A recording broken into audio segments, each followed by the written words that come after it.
Hello' গাইছ, কি খবৰ সকলোৰে? নিশ্চয় ভালে। এয়া মোৰ চিম্পুলকৈ ভাতৰ সাজ, কণী, আলু, ভেন্দি আৰু আলু ভাজি, এয়া চয়াবিন ফ্ৰাই, অলপমান নেমু আৰু জলকীয়া।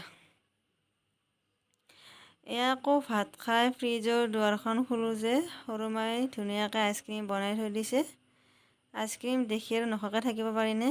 তাৰ কাৰণে খিৰিকীৰ কাষত আহি বহিলোঁ আৰু এই আইচক্ৰীমখিনি খাই ল'লোঁ।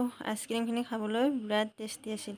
এই আকৌ সন্ধিয়া কি খাম বুলি ভাবি থাকোঁতে পাকঘৰলৈ সোমাই দেখিলোঁ দুপৰীয়া কেইটামান ভাত আছিল।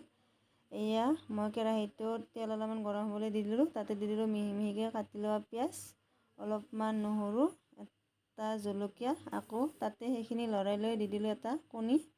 ইয়াতে দি দিলোঁ অকণমান জিৰা গুড়ি আৰু সোৱাদ অনুসৰি নিমখ। একেবাৰে চিম্পুল কৰি মই বনালোঁ ফ্ৰাইড ৰাইচ।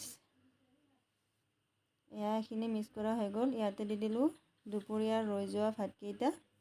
এই ভাতকেইটা দিও মিক্স কৰি লৈ ল'ম। একেবাৰে চিম্পুলকৈ মোৰ ফ্ৰাইড ৰাইচ ৰেডি হৈ গ'ল। বাই বাই, লগ পাম নেক্সট ভিডিঅ'।